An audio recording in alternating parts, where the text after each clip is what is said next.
FC ข้องใจเพจนี้เป็นไผมีส่วนเกี่ยวข้องอย่างกับอาอายจึงเอาน้องไปลงตัดแตะพร้อมขายสินค้ากราบทักทายสบายดี FC ทุกท่าน FC ทุกคนเนาะมาพบมาพ่อกับค่อยเจเบาลาวคลิปนี้เป็นเรื่องราวข้อมูลข่าวสารเอิ้นว่าเตือนภัยก็แล้วคันมันใกล้ตัวที่สุดเรื่องของวงการหมอลำนี่นะมันมีเกือบทุกวงและครั้งนี้มันเกี่ยวข้องกับตัวน้องอาอายโดยกงท่านผู้ชมเนาะเพราะฉะนั้นค่อยจึงออกมาขยายความและออกมาเตือนภัยและอยากซักถามไปน้ำเพจนี้มีส่วนเกี่ยวข้องนำอย่างกับเสียงวิหกกับนกพงศกรหรือว่ากับน้องอาอายหรือบ่หรือว่าก่อนจะเห็นแล้วนี่ได้มาขออนุญาตจากนกพงศกรแล้วหรือบ่การที่เจ้าเฮ็ดแบบนี้มันบ่สมมาพาควรเพราะ FC หลายคนหลายท่านแคปเอามาแขวนใส่บ้านหักและพากันถามเป็นที่เรียบร้อยแล้วท่านผู้ชมเนาะก่อนจะไปลงเรื่องนี้ขอทักทายสบายดีพี่น้องทั้งฝั่งลาวและก็ฝั่งไทยอยู่ทั้งสองฝั่งโขงเนาะ FC เจบ่ลาวก็ดี FC ของน้องอาอายก็คัก FC ของเสียงดีฮกกระจงเข้าพากันมาฟังหลายๆเพราะคลิปนี้เฮาควรจะมาประเมินค่ากันแล้วว่ามันควรจะเรียกห้องซิกให้น้องอาอายหรือบ่เพราะว่ามีคนเอารูปน้องอาอายเนาะน่าจะเป็นรูปของมือกรน้องใส่ชุดสีแดงชุดนางสงกรานต์ขึ้นแสดงอยู่ทางเวที 2-3 มื้อหลังนี่เพิ่นมีการไปตัดแปะเนาะใส่กับชุดนักเรียนว่ามีชุดม.ปลายเด้อมีชุดม.ต้นแล้วก็มีชุดม.ปลายพร้อมขายว่าซั่นแต่ว่าเอารูปน้องอาอายไปใส่เจตนาของเพิ่นอาจจะบ่มีอีหยังหรือบ่ถ้าเฮาคิดอีกแง่นึงได้เพราะว่าน้องอาอายกับผู้ดีจบป .6 และกำลังจะขึ้นสู่ม.ต้นแล้วก็เข้าสู่ม.ปลายในอนาคตและช่วงนี้หั่นน่ะเพิ่นอาจจะเป็น FC แฟนคลับของน้องอาอายหรือบ่ก็เลยว่าเอาตัวน้องอาอายมาเป็นตัวแบบตัดรูปน้องอาอายมาแปะมีเสื้อพร้อมขายนี่สิเอาให้เบิ่งเด้อท่านผู้ชมเอ้ยถ้าแป๊บเดียวนี่นะ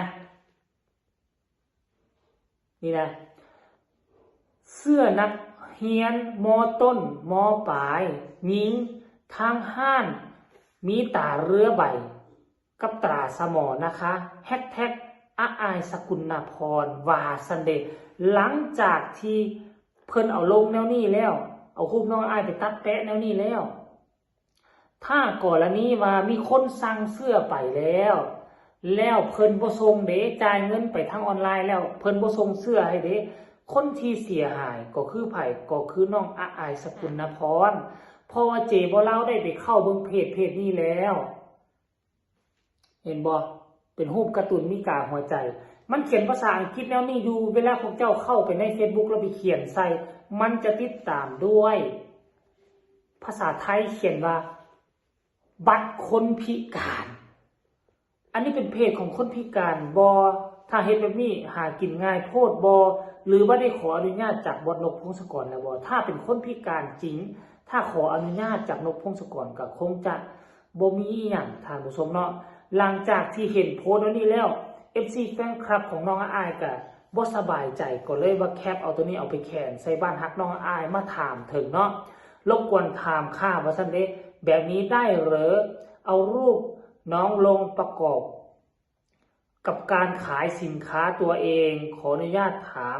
ค่ะสงสัยสำหรับค่อยคิดว่าเจ้าจะเป็นคนพิกลคนพิการแต่เจ้าก็บ่ควรเฮ็ดแบบนี้ถ้าเจ้าอยากเฮ็ดแบบนี้เจ้าต้องขออนุญาตจากนกพงศกรสากลว่าเจ้ามีตัวตนที่แท้จริงบ่ปัจจุบันนี้คือค่อยเข้าไปเบิ่งเพจนี้แล้วเขียนเข้าไปปุ๊บ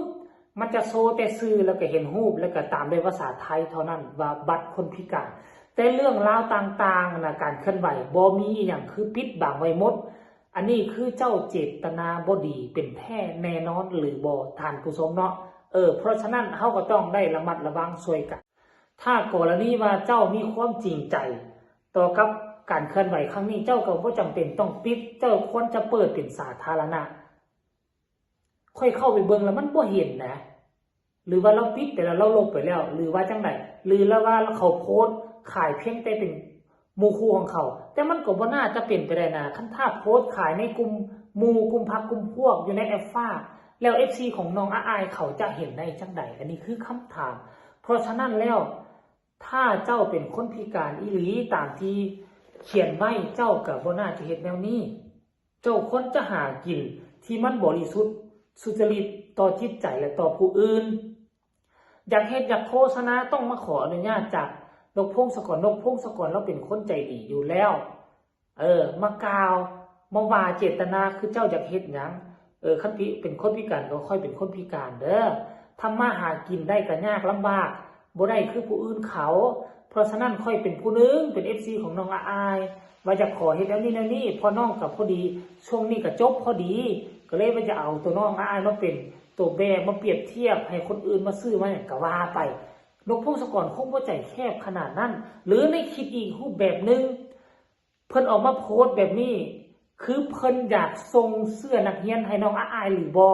เป้าหมายของเพิ่นคืออยากส่งให้น้องอายก่อนแล้วจึงเอามาแคปชั่นแล้วให้ทุกคนเข้ามาสนใจหลายๆอาจจะเป็นแบบนั้นหรือบ่ท่านผู้ชมเนาะมันอาจจะเป็นไปได้นะถ้าคิดในมุมมองที่ดีแต่ค่อยคิดว่าเราบ่เปิดเผยตัวตนขนาดนี้เราคงจะบ่ใจดีขนาดนี้ดอกท่านผู้ชมเนาะลองติดตามต่อพวกเขาเจ้าค่อยในฐานะผู้ที่เป็น FC ของศิลปิน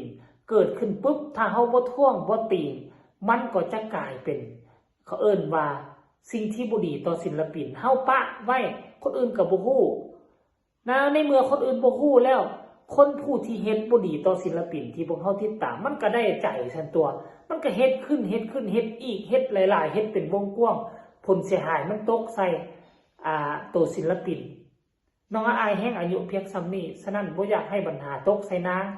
FC ทุกคนจงช่วยกันเป็นหูเป็นตาแบบนี้ล่ะเฮ็ดแนวใดบ่ให้มารมาเบียดเฮ็ดแนวใดบ่ให้เรื่องราวเหล่านี้มันเกิดขึ้นกับน้องอายอยากให้น้องอายเติบใหญ่แบบที่บ่มีมารมาขวางกั้นเติบใหญ่แบบมีคุณภาพให้จิตให้ใจน้องปลอดโปร่งแจ่มใสมีเวลาที่ฝึกซ้อมฝึกฝนหล่อหลอมตนเองให้ตนเองกลายเป็นศิลปินที่มีคุณภาพในอนาคตกลายเป็นเศรษฐีน้อยแห่งวงเสียงวิหกดังที่บนนกพงศกรกล่าวเอาไว้นะท่านผู้ชมเนาะคลิปนี้ก็น่าจะฝากฝังเอาไว้สำนี้จบปีใหม่ไทยเป็นที่เรียบร้อยแล้วก็ขอให้ทุกคนสุขภาพแข็งแรง ปรารถนาสิ่งใดให้มันได้สิ่งนั้นเงินคำไหลมาเทมาสำหรับเจบ่ลาวแล้วมื้อนี้เป็นมื้อสุดท้ายเด้ออยู่ทางฝั่งลาวก็ยังจะลิ้นกันอยู่แหละท่านผู้ชมเนาะจบไปแล้วก็มุ่งหน้าไปเฮ็ดเวียกเฮ็ดการเฮ็ดงานสำหรับเจบ่ลาวก็จะซัดกันมุนุยปุ้ยมื้อนี้อีกมื้อนึงเนาะเอาคลิปนี้ก็บ่เว้าหลายใครมีคำตำหนิติชมมีคำคิดคำเห็นใดๆก็ส่งมาใต้คอมเมนต์ได้ฝากทุกคนกดไลค์กดแชร์กดติดตามเพื่อจะบ่พลาดในคลิปต่อไปที่สำคัญอย่ากดข้ามโฆษณาพบกันใหม่ในคลิปหน้าสำหรับคลิปนี้ขอกล่าวคำว่าสบายดี